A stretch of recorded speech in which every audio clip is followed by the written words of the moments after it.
Dans ce podcast, découvrez le quotidien d'un tribunal correctionnel au plus près de la réalité. Exceptionnellement, l'enregistrement des audiences que vous entendrez a été autorisé. Bienvenue dans Justice en direct. Nous remercions Marie Receveur, vice-présidente de la Chambre correctionnelle de Fort-de-France.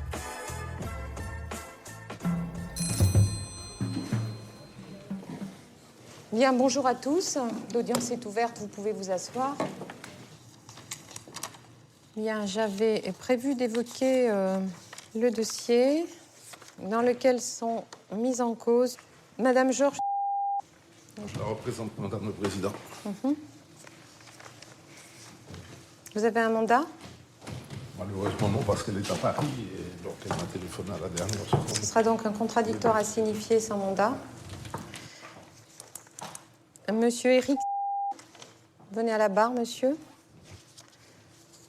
Et monsieur Vincent et Madame Valérie également. Bonjour, messieurs, dames. Alors, je vais vous demander de vous asseoir tous les trois quelques instants sur le banc pour faire un bref rapport des faits. Alors, au départ de cette procédure, existe une association qui s'appelle le Club des Amis des Aveugles. Cette association est propriétaire ou était propriétaire de deux immeubles. L'un à Morne-Rouge, une maison entourée d'un petit espace vert, et un terrain à Ducos de 5000 m². Comme son nom l'indique, l'objet de l'association était de venir en aide aux personnes malvoyantes et ou aveugles et à leur entourage. Ce qu'on sait, c'est que en 1997, cette association, constatant qu'elle avait des difficultés de fonctionnement, décide de la dissolution et de vendre l'ensemble de ses biens. Petit bond dans le temps, on arrive à 2004. En mars 2004, le président de l'association donne mandat à représenté par Madame Georges pour réaliser toutes les opérations relatives à la cession de l'association Club des Amis des Aveugles. Madame Georges a mandat de trouver des acheteurs pour les biens immobiliers dont l'association est propriétaire. Et c'est ce qu'elle fait pour la maison du Morne-Rouge. Elle présente deux acheteurs qui vont devenir acquéreurs de cet immeuble. Et le prix de vente est versé par chèque. Et ce chèque qu'on a au dossier est libellé à l'ordre de l'association Club des Amis des Aveugles. Ce qu'on sait, c'est que à l'ordre, Madame Georges va rajouter la mention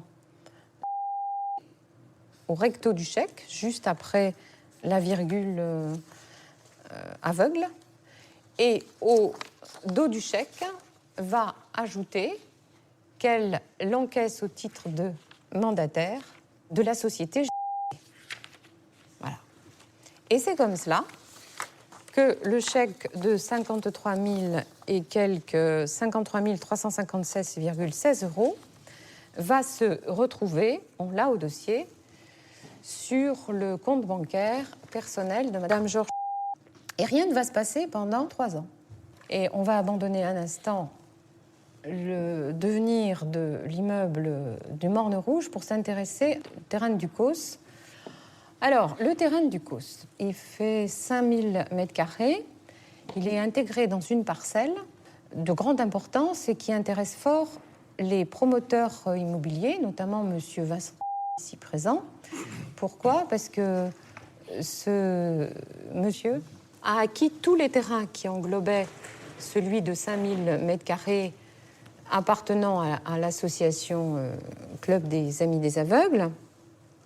Et c'est son métier. Il veut y faire une opération immobilière. Et Madame Georges lui dit « Ah, le terrain, c'est un peu ennuyeux, je ne peux pas trop vous le vendre. En tout cas, le Club des Amis des Aveugles ne peut pas vous le vendre parce que j'ai déjà signé une promesse de vente pour 90 000 € à monsieur Éric.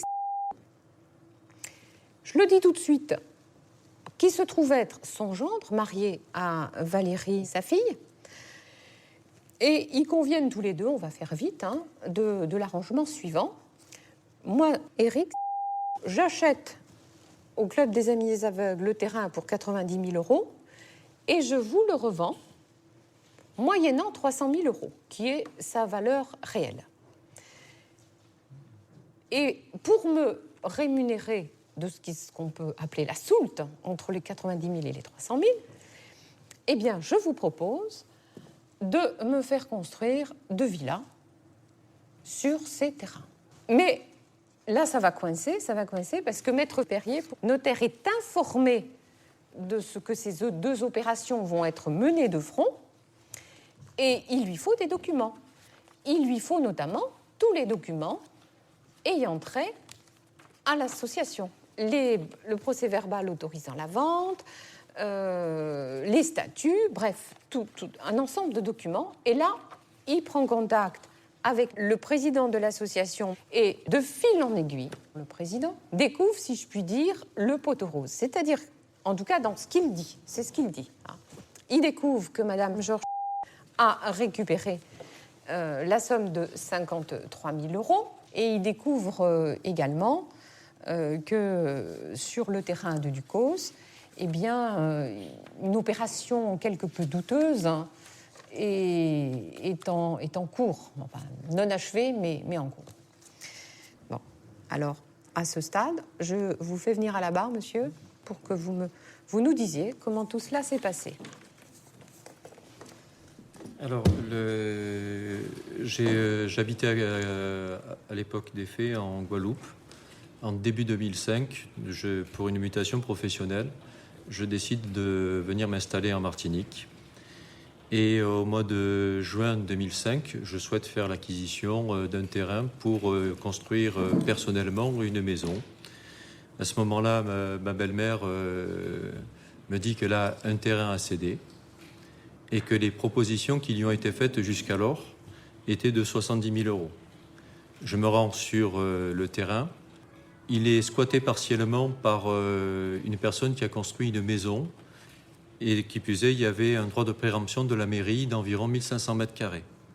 Donc moi, la proposition que je fais en 2005 concerne un terrain squatté sur une zone entièrement en friche, sur laquelle certaines personnes ont fait des cultures, sur lesquelles il y a du squat, et avec un droit de préemption de 1500 m² sur les 5000, laissant un tout petit bout de 500 m² quasiment inexploitable, ce qui fait que, dans mon esprit, je fais une proposition pour un terrain qui fait 3000 m².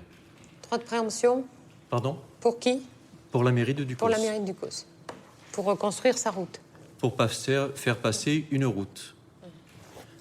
Donc le terrain est aujourd'hui enclavé. Donc ça, c'est toute l'analyse que je fais de l'acquisition du terrain. J'achète un terrain enclavé, squatté, et sur une région où... Enfin, vous ne l'achetez pas, dans un premier temps. Excusez-moi, oui. Excusez-moi, je fais une erreur. Je fais une proposition à 90 000 € en 2005, avec pour objectif de construire une maison à titre personnel. C'est pour cela que je suis actionnaire avec mon épouse, puisque nous comptons faire une SCI et une maison familiale. Et il n'est pas du tout question, au moment où je fais la proposition, de vendre le terrain de quelque nature que ce soit. Là-dessus, c'est courant 2006. J'ai contact avec M. Vincent, qui lui possède tous les terrains alentours. Et il m'a fait part du souhait de faire l'acquisition de la parcelle pour laquelle j'avais fait une proposition d'achat. Et il me dit, plutôt que de construire une maison individuelle, j'ai un projet de maison mitoyenne. Jumelée. Maison jumelée. Et il m'a fait une proposition pour la cession de 2 maisons d'une valeur de 310 000 euros, qui était la valeur marchande.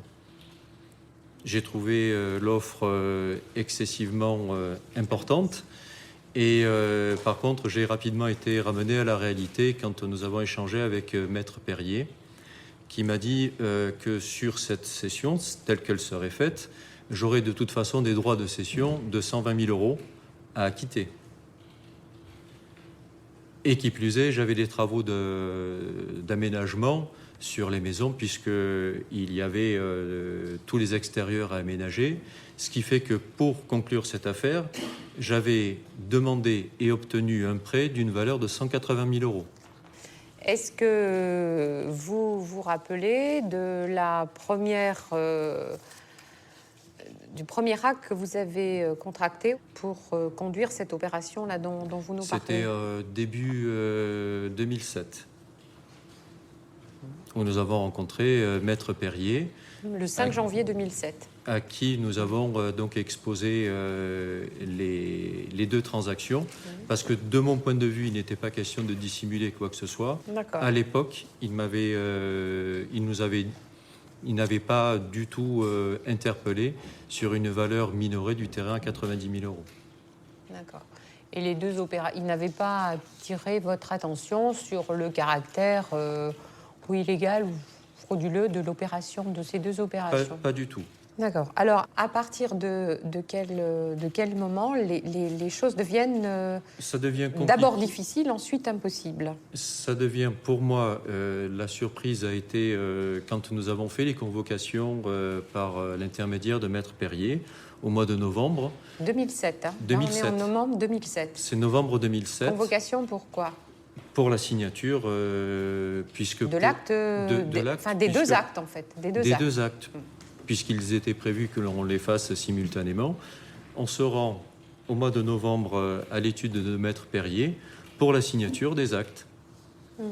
Et là, sans aucune explication, Maître Perrier ne nous reçoit pas. C'est-à-dire que le 19 décembre, dans ce que j'ai compris, quand vous allez à son cabinet le 19 décembre, vous forcez sa porte. Vous n'avez pas rendez-vous le 19 décembre. Pour moi, nous étions convoqués à la signature des actes. Vous aviez une convocation écrite en bonne et due forme? Non, j'avais aucune convocation. Donc votre convocation, vous la tenez d'où? Je ne me rappelle pas aujourd'hui qui m'avait convoqué, si c'était Monsieur Vincent, si c'était ma belle-mère. Et j'ai forcé la porte de personne.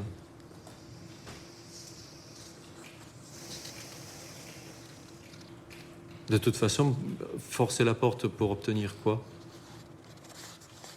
Je sais pas, monsieur. Vous parlez, vous, de convocation. J'essaie de savoir quelle forme a cette convocation.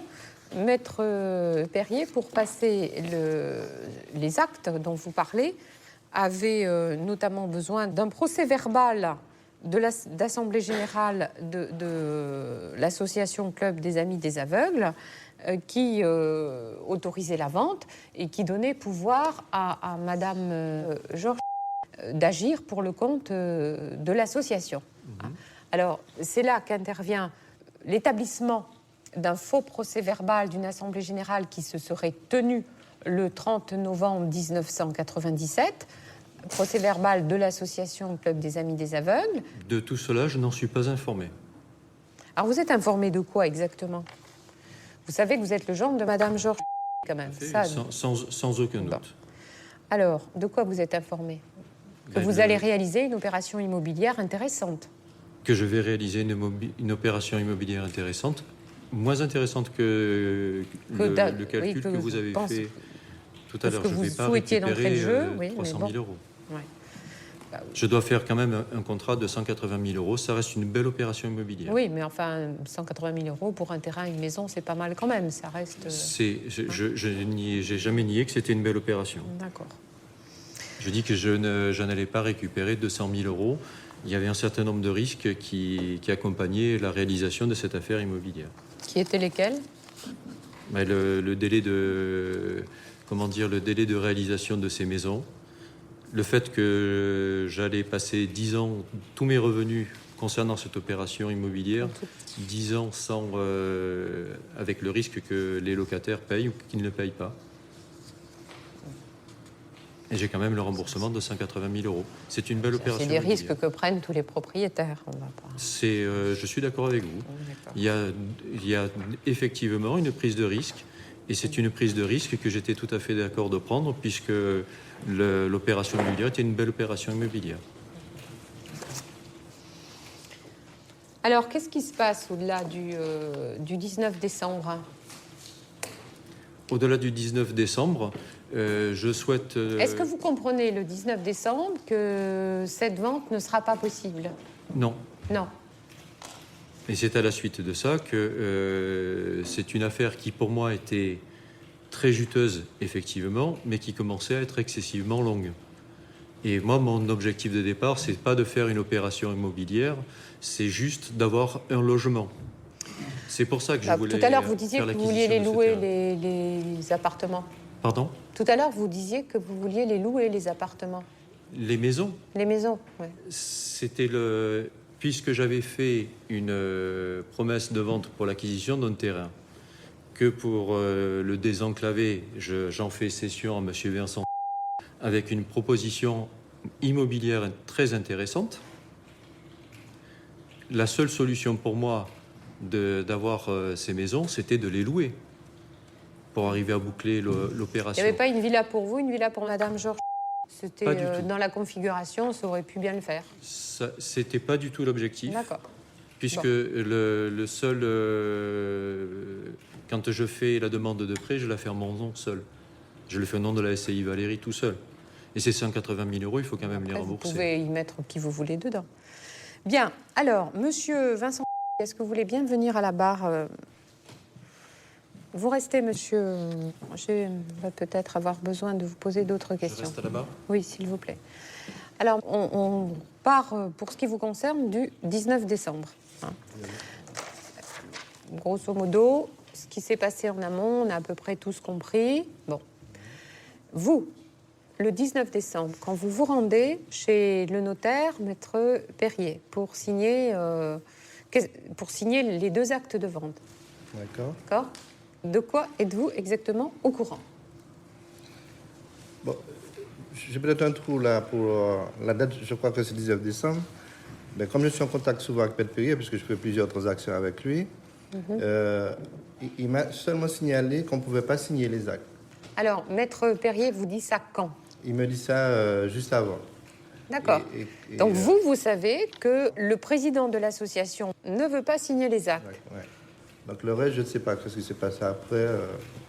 Moi, la seule chose qui m'intéressait, c'était de faire l'acquisition pour faire mon programme et qui m'intéresse jusqu'à présent. Bon, donc maître Perrier, avec qui vous avez des rapports réguliers, puisque vous le voyez pour d'autres opérations, j'ai fait un lotissement de 44 lots, vous et tout s'est passé chez lui. vous dit avant le 19 décembre que le président ne veut plus entendre parler de cette opération. Non, pas ne veut plus entendre parler. Il a des choses à régulariser que pour l'instant, il ne signe pas. D'accord. Il ne signe pas la vente. Et Et néanmoins, moi, j'avais fait le virement, j'avais fait... vous aviez envoyé, je crois que c'était 100 000 euros. 100 000 euros, ouais. Et néanmoins, vous vous rendez quand même ce 19 décembre chez maître Perrier. C'est possible, parce que quand je leur dis ça, bon, peut-être qu'ils ne me C'est ce croyaient que pas, vous il y en aviez a qui déclaré sont lors chez de lui. votre C'est audition. possible. Oui. Pour prouver ma bonne foi, je suis allé avec eux. Ouais. Bon. Alors, ce qui est assez curieux, c'est que, bon, maître Perrier vous dit, vous reçoit pas, d'ailleurs, il vous dit rien le 19 décembre, il refuse tout simplement de vous recevoir. Et là, c'est vous, je crois, qui prenez contact avec maître Bellemare, un autre notaire. En autre terre, oui. Et vous lui demandez de faire ce que maître Perrier n'a pas réussi à faire. Alors, Maître Bellemare... Parce que vous êtes tous pressés, ça ressort de toutes les dépositions, vous avez tous une obsession à ce moment-là, c'est signer cette vente avant le 31 décembre 2007. Parce que c'est la date à laquelle, je crois, se vient à échéance une des promesses. En tout cas, vous voulez signer tous avant le 31 décembre. Alors, je peux vous répondre là-dessus. Pourquoi je voulais signer? Quand on a fait la promesse de vente, j'ai fait un permis sur ce terrain. Pour faire un permis, il faut payer l'architecte, il faut payer toutes les frais qui sont accessoires, il faut faire le constat du site, tout ça a été fait. Donc, j'avais déjà engagé un certain nombre de financement sur cette affaire. Donc il fallait que j'avance, surtout à côté, j'étais en train de faire des travaux et je voulais, dans la même continuité, re-signer des marchés avec les entreprises pour continuer les travaux qui étaient à côté. Donc c'était pour cette raison que j'avais...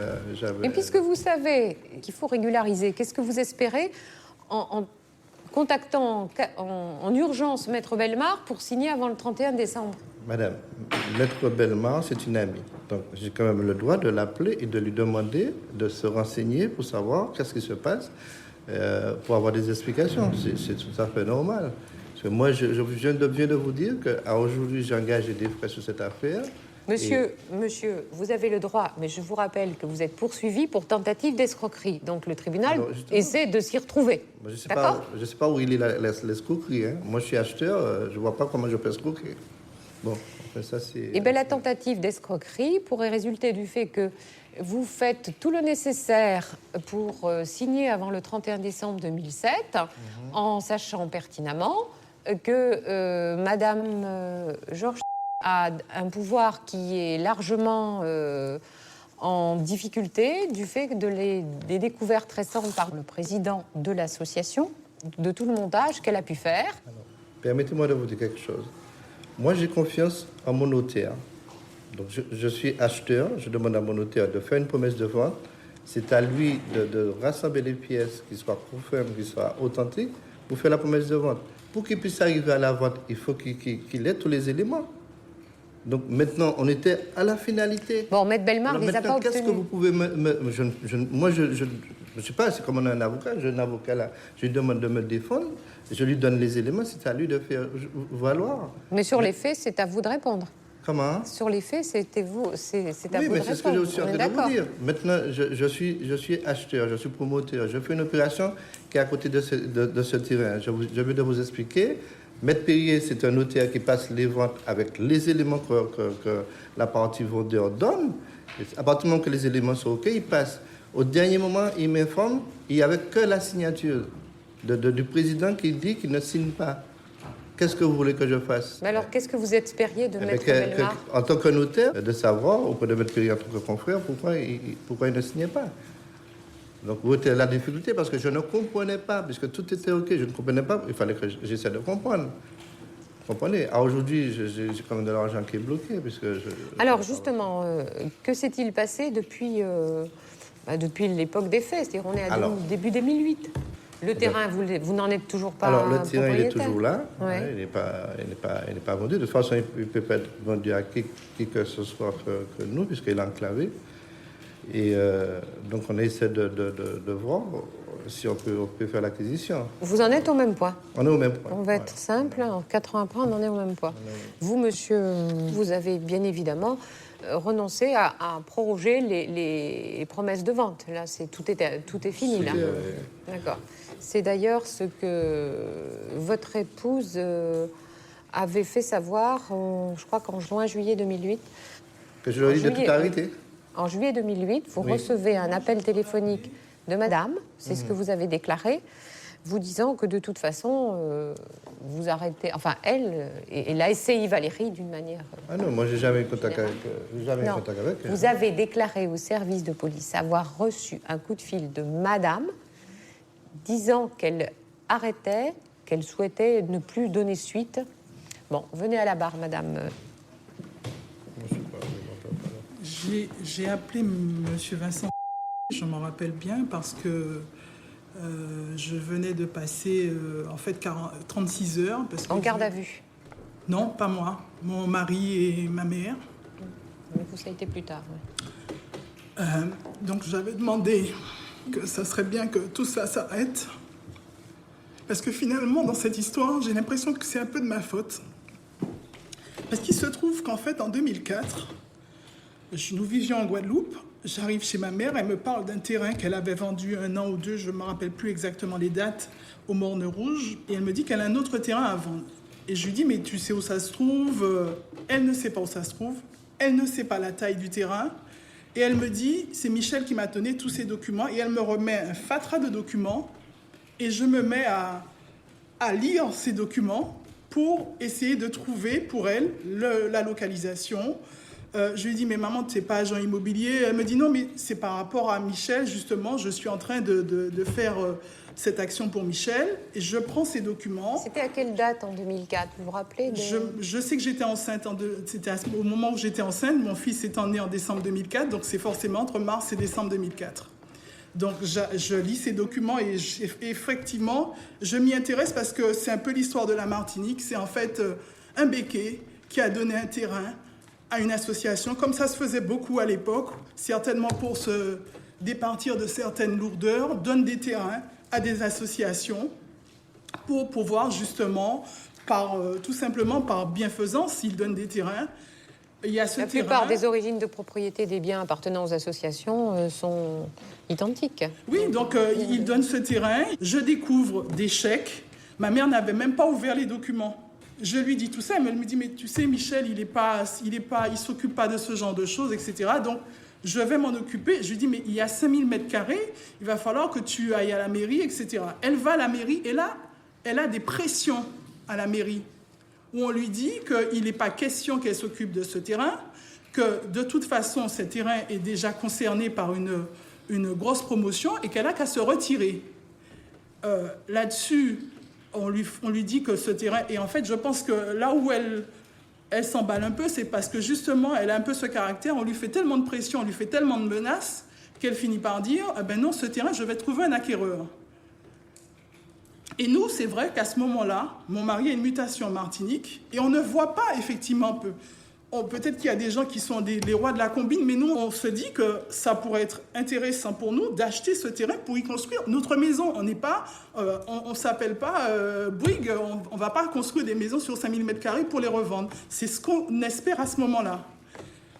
Après, Michel, pour les 50 ans de ma mère en 2006, il était là. La porte lui était tellement grande ouverte qu'en 2007, à la victoire de Nicolas Sarkozy, je me rappelle bien, il est arrivé alors qu'on ne s'attendait même pas forcément à le voir, parce qu'ils avaient eu des combats politiques, etc. ensemble. Et puis, en 2008, fin 2007, moi, à ce moment-là, je ne suis pas au courant de tout ce qui se passe entre eux, mais on peut se demander pourquoi, entre le moment du Morne Rouge et du COS, il ne s'est rien passé.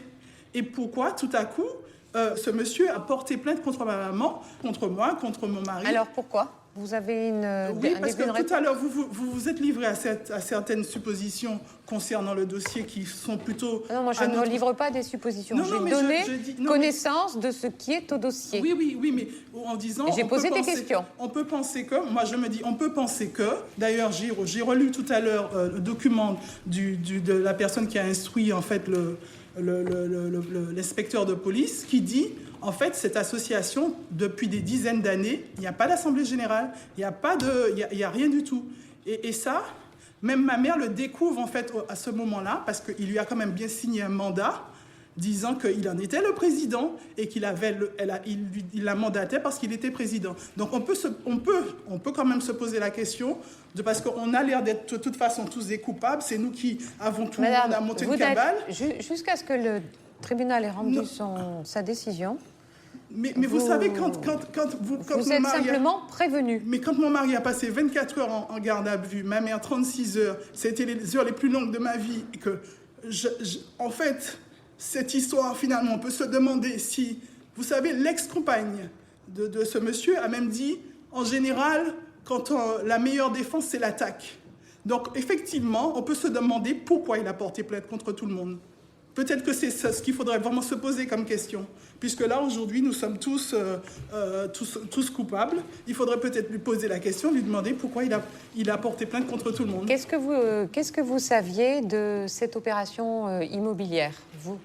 Je savais que mon mari avait eu contact avec M. Vincent, qu'ils avaient un projet entre eux, une espèce de montage que je trouvais effectivement un peu compliqué, mais c'était un montage apparemment tout à fait normal dans ce genre de situation, parce que comme me l'avait expliqué mon mari, en fait il y a une valeur marchande, mais en fait la valeur de revient pour monsieur n'est pas forcément la même que celle qu'on met sur le papier comme valeur marchande. Et après, il y avait, on devait justement faire un prêt, etc. Donc, pour moi, c'était une affaire qui me semblait...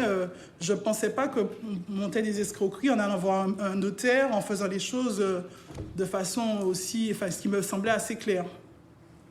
Mais moi, je n'ai pas pris parti aux décisions parce que ça me semblait assez clair de M. Vincent, qui est quand même un promoteur reconnu, qui n'a pas... voilà, donc aujourd'hui, je crois que c'est la première fois qu'il se retrouve dans ce genre de situation parce qu'on a quelqu'un qui a porté plainte et on ne sait pas pour quelle raison. Voilà. Bon. Des questions. Monsieur le maître Calix, des questions. Monsieur le procureur, des questions ont prévenu. Une question, Madame la Présidente, si vous le permettez. Je vous en prie. À l'intention de Monsieur Vincent. Une question, Monsieur. Si je reprends la chronologie des faits, le 14 décembre 2007, Maître Perrier vous informe que la vente ne peut pas avoir lieu. Le 19 décembre, vous lui faites déposer un chèque de 100 000 euros, je crois, de mémoire. Il refuse votre chèque. Il refuse votre chèque. Le 20, Maître Perrier refuse de vous recevoir. Ça ne vous pose pas de problème. Vous êtes un professionnel de l'immobilier. Des ventes immobilières via des notaires, je suis convaincu que vous en avez fait des dizaines, voire des centaines. Ça vous est déjà arrivé d'avoir un notaire, 1, qui vous dit qu'il ne peut pas y avoir de vente, 2, qui refuse votre chèque, 3, qui refuse même de vous recevoir, 4, qui vous fait sortir par son clerc de notaire. Vous, professionnel de la vente, ça ne vous pose pas de problème. Enfin, dans l'état que vous le décrivez, vous trouvez que c'est pas du tout comme ça que ça s'est passé à la réalité. La façon dont vous le décrivez comme s'il y a des problèmes, il n'y a aucun problème. Les choses sont passées sans heurts, sans quoi que ce soit. Il n'y a pas de conflit. Mais moi, je vous ai dit pourquoi je voulais signer, parce que c'est normal. Je ne comprenais pas pourquoi il ne voulait pas signer. Je ne comprenais pas. Moi, je suis acheteur. Hein. On nous a dit que c'est moi le coupable. Je suis acheteur. J'achète pour faire une promotion dont je suis à côté. Moi, je suis dans les droits les plus absolus. D'accord. Vous étiez... Ce qui est intéressant aussi, c'est que la vente, en tout cas, initialement, devait avoir lieu entre l'association, le Club des Amis des Aveugles, d'une part, la SCI Valérie, et ensuite la SCI que vous aviez. On est d'accord? On est d'accord.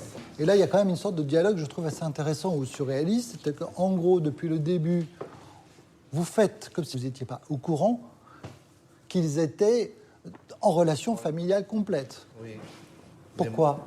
Mais monsieur le procureur, pourquoi je dois me mêler? Moi, je suis dans les affaires, je n'ai pas de sentiment. D'accord. Je fais des affaires, je n'ai pas à me mêler.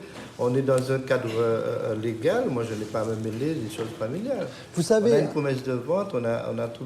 D'accord. Vous savez à ce moment-là que vous avez une dame qui est en train de vendre à une SCI dans laquelle il y a sa fille et il y a son beau-fils qui sont dedans, et que cette dame n'agit pas pour son compte propre, mais pour le compte d'une association, ça ne vous pose pas de problème, que les gens font tout pour vous le cacher, parce que vous le dites vous, clairement, que vous le savez, mais qu'à aucun moment ils ne vous le disent, et en gros, on vous casse les choses, ça ne vous pose pas de problème, et que, d'autre part, que là, la vente est en train de se passer très mal, et là, ça ne vous pose aucune difficulté.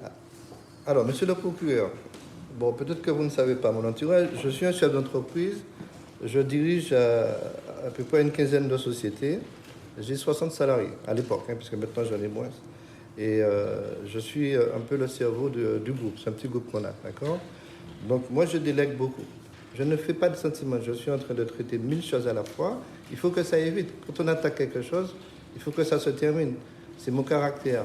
Maintenant, quand vous me dites que je n'ai pas été sensibilisé par ça, non, quand je l'ai découvert, j'ai été stomaqué. Mais qu'est-ce que vous voulez que je fasse à ce moment-là? Alors, même s'il y avait une irrégularité, j'aurais compris.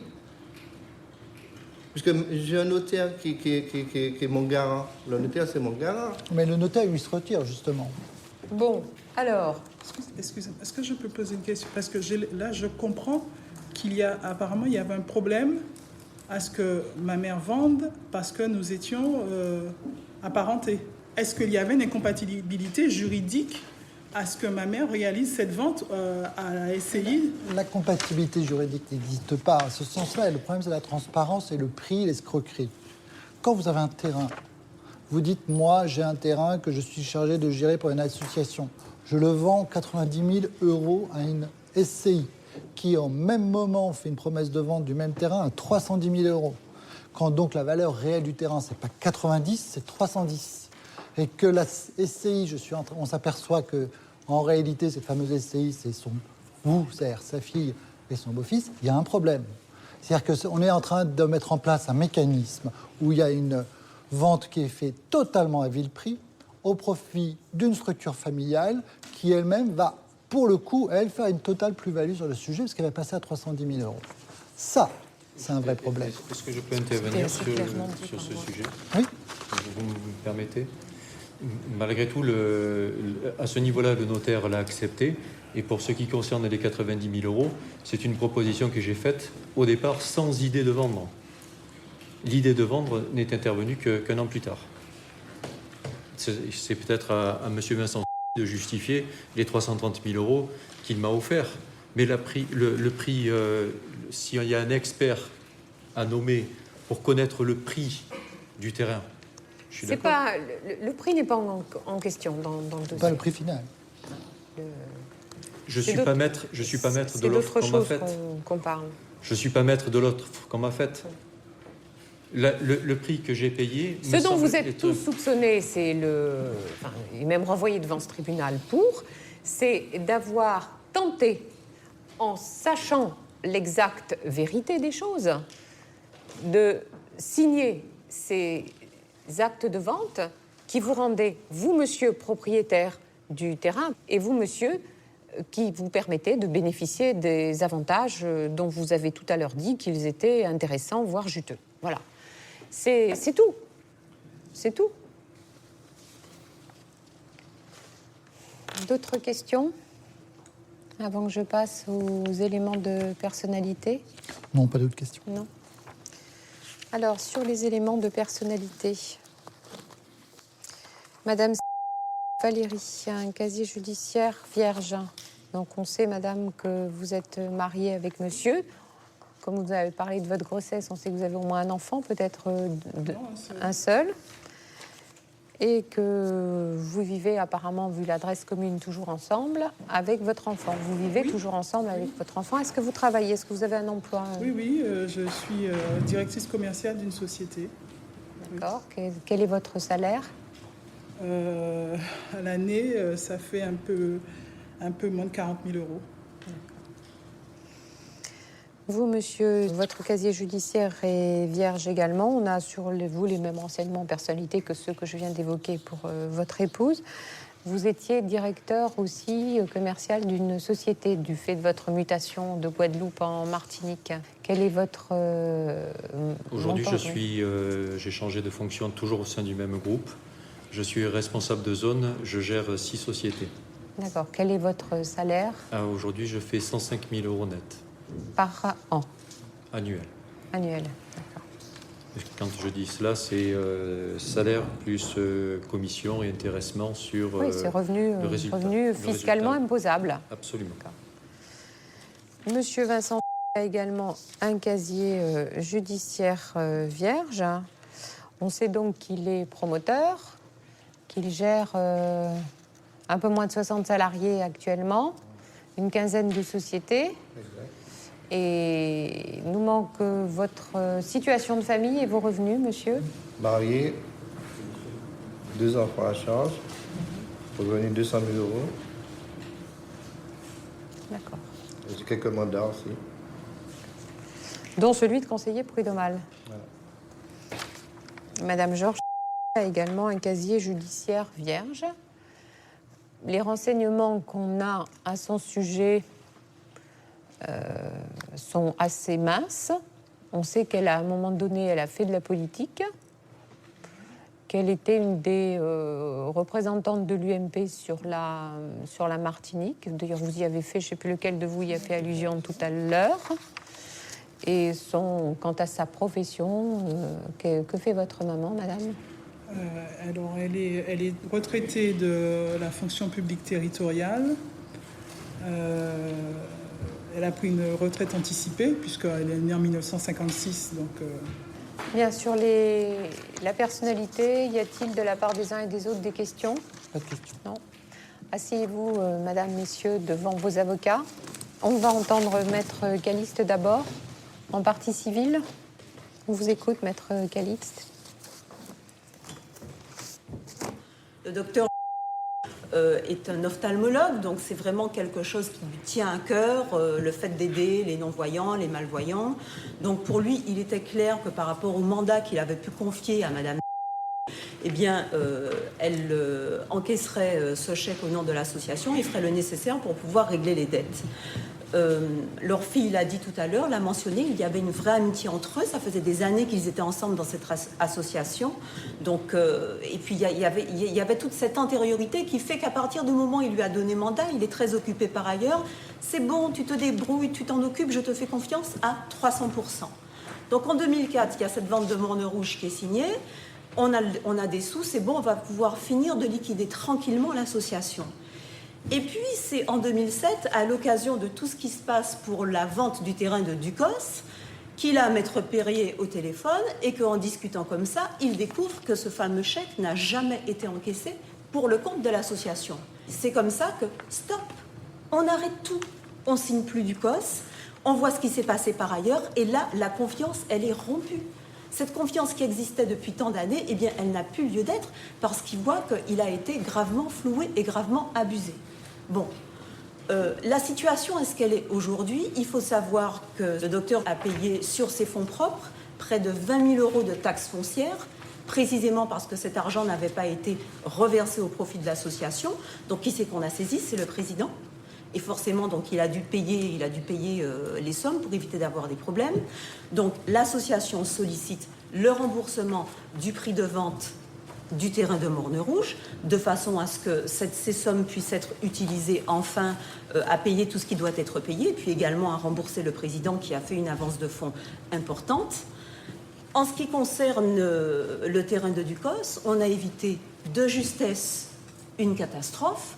Le préjudice au jour d'aujourd'hui, heureusement, grâce à sa rapidité, sa présence d'esprit, n'est pas réalisé. Donc, pour ce terrain, il sollicite 1 euro de dommages et intérêts à titre symbolique. L'association sollicite donc cette somme vraiment à titre symbolique. Ceci étant, il a fallu faire toute une procédure pénale qui a été longue, qui a été compliquée. Il y a l'audience aujourd'hui, il y a eu d'autres audiences auparavant. Donc, l'association sollicite au titre des frais de procédure, l'article 475-1, la somme de 6 000 euros. Je vous remercie. Merci, Maître Calixte. Monsieur le procureur, on vous écoute dans vos réquisitions. Oui, Madame la Présidente, Madame, Monsieur du tribunal, aujourd'hui, vous avez en réalité jugé 4 personnes, même si la principale protagoniste n'est pas physiquement dans la salle d'audience aujourd'hui. S'agissant de la maison à Morne Rouge, la maison à Morne Rouge a été vendue le 3 juin 2004. La cession se fait au profit d'un couple, peu importe, la question n'est pas là aujourd'hui, et c'est l'association, le Club des Amis des Aveugles, qui est le cédant. Prix de la vente, 53 000 euros. Très bien. Le chèque de la vente est remis à Madame Georges. Le lendemain, 24 heures plus tard, l'argent va être déposé sur son compte personnel et toute la somme va être entièrement captée par elle. Rien ne retournera sur l'association. Rien. Deuxième partie, c'est le terrain de Ducos. Madame veut vendre le terrain. En face d'elle, on va retrouver, moi je vais sauter une étape, non pas la SCI Valérie. SCI Valérie, c'est son gendre et sa fille, mais un acquéreur potentiel qui est en réalité Monsieur Vincent. Et en réalité, dans la vente, ce qui est conclu, ce qui est dit dedans, c'est de dire que dans la même vente, dans un instant de raison, le terrain va passer de le club des amis des aveugles à la structure familiale, et dans l'instant de raison, c'est-à-dire le microdième de seconde qui suit, le même terrain va être vendu, là pour le coup à plus de 200 000 euros, enfin au total 310 000 euros, je suis désolé, j'ai calculé la plus-value, mais 310 000 euros, à Monsieur Vincent. Donc l'idée dedans, c'est pas de vendre à la famille et de trouver ensuite un acquéreur, c'est dès le début, dès que c'est construit, c'est de vendre à Monsieur Vincent 310 000 euros, mais de se débrouiller pour que l'argent, la plus-value, la valeur aille directement dans les poches de la famille. Elle avait le droit de le vendre. À la rigueur, à une structure familiale. À la rigueur, on peut le discuter. Il faut passer devant l'Assemblée générale, il faut qu'il y ait une autorisation de l'Assemblée générale, de l'association, etc., etc. Enfin, on peut le faire sous des conditions extrêmement restrictives de transparence et d'autorisation. Là, il n'y a rien de tout ça. Et c'est tellement peu transparent, c'est le contraire. Pendant très longtemps, on a un jeu de dupes qui se passe, qui est absolument truculent. Alors que, c'est la mère et son beau-fils. 2, lui, il sait que c'est la mère et son beau-fils. Et tout le monde fait semblant de faire croire que c'est pas vrai. Monsieur Vincent, qui le sait depuis le mois de décembre 2007, va expliquer qu'en réalité il le savait, qu'il ne le dit pas aux autres, qui va expliquer qu'il la laisse danser devant lui alors qu'il sait très bien qu'ils sont en train de faire un truc en famille mais qu'il ne veut rien dire, etc., etc. C'est un jeu de dupes qui se joue depuis le début. Parce que tout le monde sait qu'on est dans l'opacité complète et que le sujet pour l'un, c'est absolument d'avoir le terrain pour totalement finaliser sa promotion. Les autres, c'est de le vendre en 4 temps large. Et si monsieur n'était pas été dire le 14 que finalement c'était bien lui le président et que tout ça c'était faux, mais le 30 décembre, la vente aurait eu lieu, l'association se serait vue dépouillée totalement de ce terrain, la SCI Valérie aurait eu 248 000 € d'indemnisation. En tout cas, la tentative d'escroquerie, elle est parfaitement constituée. Alors aujourd'hui, tous les protagonistes vous disent pas du tout, on était sympathiques, on se connaissait pas, on voulait pas faire ça. Certes, on voulait un peu d'argent, mais on pensait faire une bonne affaire et c'est tout à fait légal. Oui, c'est légal. Dans le formalisme tel qu'on veut présenter, c'est parfaitement légal. À partir du moment où vous oubliez que tout le monde ment, que vous oubliez que tout le monde a trafiqué les pièces, qu'on a fait des faux pour faire passer tout ça, c'est parfait. Le seul problème, c'est que ça ne marchait pas sans cela. Donc, pour ma part, Madame la Présidente, vous êtes saisie de l'ensemble des faits, des escroqueries qui vont de 2004 jusqu'à 2008, vous avez saisi des faux, etc. Je rendrai dans mes réquisitions. Le principal protagoniste est effectivement Madame Georges, qui aujourd'hui n'est pas devant votre juridiction. Je requiers à la concernant une peine de 2 ans d'emprisonnement. Sur ces 2 ans d'emprisonnement, je demanderai à ce qu'une année soit assortie d'un sursis. Je requiers en outre une peine d'amende de 50 000 € pour les faits qui sont concernés. Je requiers aussi concernant son gendre, c'est lui qui est vraiment l'instrumentalisation de la structure, la SCI, etc. Je requiers le concernant une peine de 18 mois d'emprisonnement. Je pense qu'une peine de 6 mois d'emprisonnement ferme sur les 18 mois est nécessaire pour marquer la nation même de ces escroqueries, la manière dont il s'est comporté dans sa tentative d'escroquerie.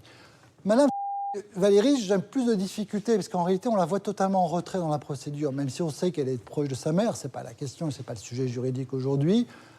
C'est pas elle qui va instrumentaliser dans tous les actes qui sont dans le dossier. C'est pas elle qui va être en avant sur les négociations. C'est pas elle qui va être en avant sur la formation de la SCI. Ce n'est pas elle qui va être en avant dans les réunions de notaires, etc.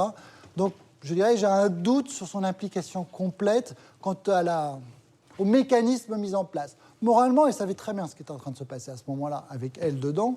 Factuellement, elle ne s'est pas du tout impliquée. En tout cas, je n'ai pas de trace d'implication.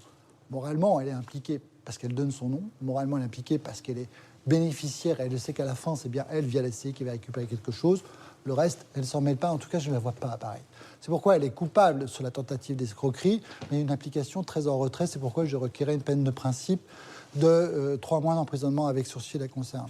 Et pour M. Vincent, je ne pense pas que vous ayez requis. Oh, pardon, excusez-moi, j'ai oublié M. Vincent. Je ne reviendrai pas sur son intérêt avide, finalement, d'avoir ce terrain coûte que coûte. Je requiers le concernant une peine de 12 mois d'emprisonnement avec sursis.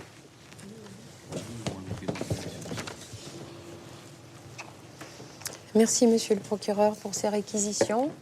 Alors, la défense, dans l'ordre qui vous conviendra. Je peux commencer, madame.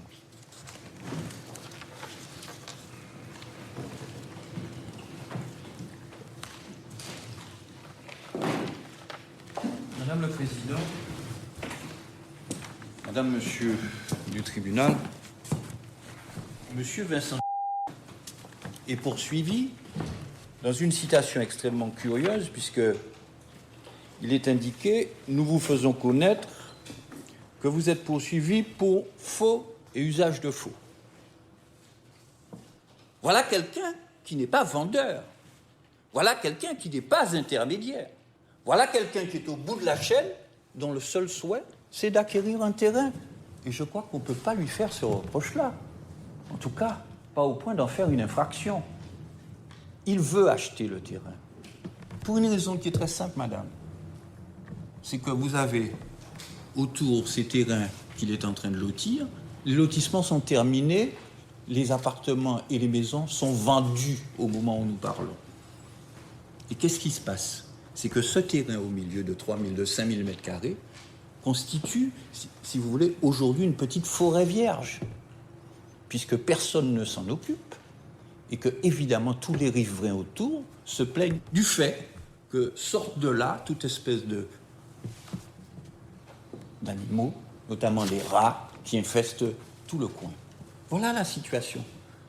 Donc, quand il dit qu'effectivement, la personne la mieux à même de faire cette acquisition, c'est lui. C'est la plus stricte des vérités. Alors, on nous dit, au travers de la petite histoire, que l'un connaissait l'autre, qui connaissait un tel, qui connaissait un autre. Qu'est-ce que ça a à voir? Moi, je ne suis pas là pour entrer dans les petites histoires de l'association des aveugles. Ça ne m'intéresse pas. J'ai beaucoup de travail. Moi, ce qui m'intéresse, c'est un terrain qui est là, pour lequel j'ai fait des offres, et qui ne sont pas des offres dérisoires. Où sont les manœuvres? Parce que je pense que c'est la seule chose. Hein. On n'est pas sur la qualité vraie, on n'est pas sur la fausse qualité, on n'est pas sur le faux nom, on n'est pas sur tout ça. Ce qui reste, ce serait les manœuvres frauduleuses. Quelle manœuvre frauduleuse aurait été accomplie pour obtenir la remise indue de quelque chose et qui aurait causé un préjudice? Quels sont les éléments de fait concrets, réels, qui sont à l'appui de cette affirmation? Il n'y en a pas. Il y a des petites histoires entre amis ou entre parents. Et l'acte de vente a été établi au profit de l'association, le chèque étant déposé chez le notaire. Que le chèque après soit récupéré par X, Y ou Z, transformé, manipulé, falsifié, etc. Ce n'est pas le problème de M. Vincent.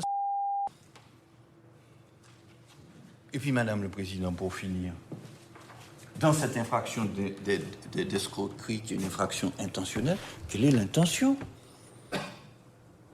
Quelle est l'intention? Quel détournement pourrait se poursuivre autour de cette intention? Monsieur n'a qu'une intention, c'est acheter, c'est-à-dire faire un acte de vente. Un produit, un prix. Et par conséquent, Madame le Président, je pense que dans le dossier que vous avez, qui est à mon avis extrêmement mal ficelé, pour ne pas dire plus, il n'y a pas d'élément permettant de retenir monsieur dans les liens de la prévention. Il n'y a aucun élément. Madame le Président, je ne serai pas beaucoup plus long, surtout que l'heure est tardive. Je pense que vous aurez compris que l'intention, en ce qui concerne monsieur, il n'existe absolument pas de détourner quelque bien que ce soit de l'association, parce que c'est ça le fondement de l'escroquerie. Et par conséquent, je pense qu'on ne peut pas le retenir dans les liens de la prévention. Merci, Maître Longeron. Maître Jean-Joseph? Maître Luc Ayola. D'accord. Maître Luc Ayola, alors. Madame le Président, Madame, Monsieur du tribunal, tout commence très simplement. Un accord va intervenir, effectivement, pour la vente de ce terrain qui appartient à l'association Le Club des Amis des Aveugles pour le prix de 90 000 €. Et intervient monsieur Vincent. Il veut acheter ce terrain. Alors, on va se dire, mais c'est vrai, il y a une énorme différence. 90 000, 310 000. Bon, il y a un bénéfice. Il va se sucrer dans cette affaire-là. Il va faire un bénéfice de près de 200 000, 220 000 €. Et puis voilà, on va imaginer tout de suite que c'est une affaire de famille, qu'il y a un plan, un montage pour essayer d'escroquer l'association du Club des Amis des Aveugles. Et l'imagination permettant tout, on va se retrouver ici, devant le tribunal correctionnel. Mais ce qu'il faut savoir, c'est que on a 40% du prix qui va être destiné aux impôts. 40% du prix, 124 000 €, disons, frais de mutation et pour les impôts. Rien que ça. On a ce montant-là.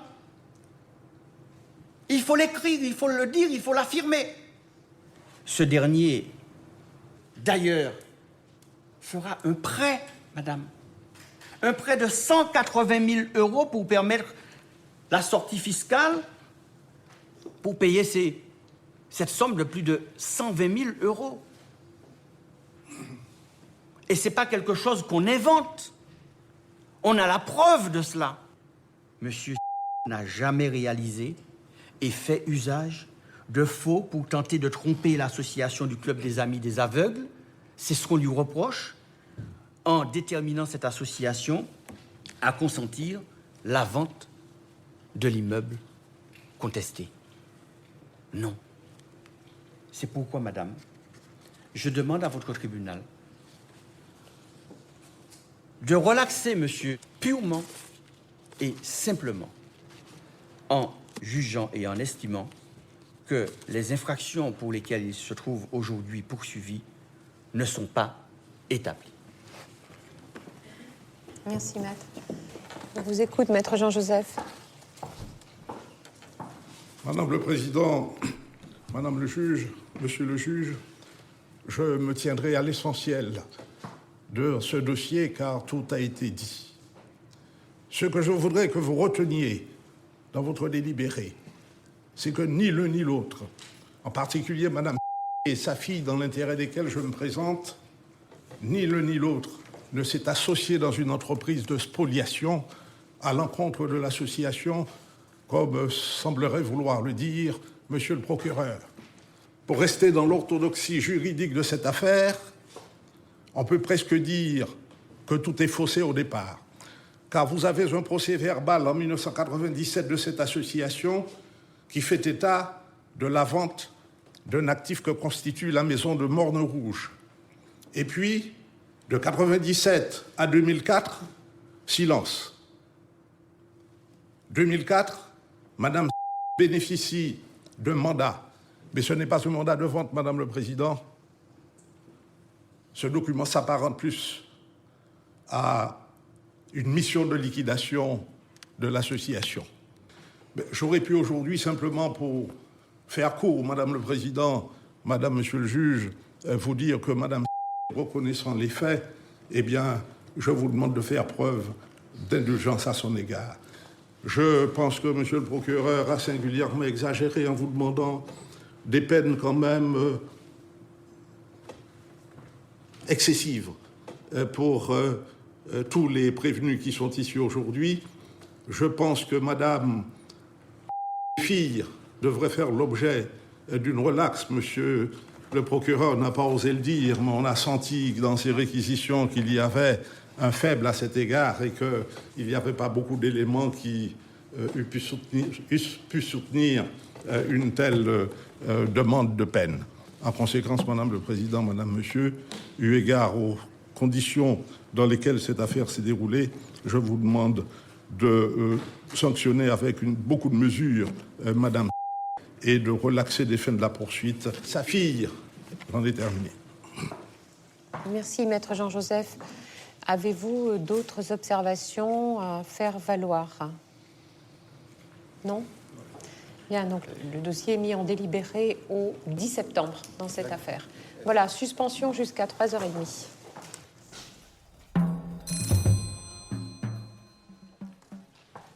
La principale prévenue, mère de Valérie, absente, a été condamnée à 1 an d'emprisonnement avec sursis et à 20 000 € d'amende. Sa fille, Valérie, son gendre et le promoteur immobilier ont été relaxés au bénéfice du doute. L'association a donc été déboutée.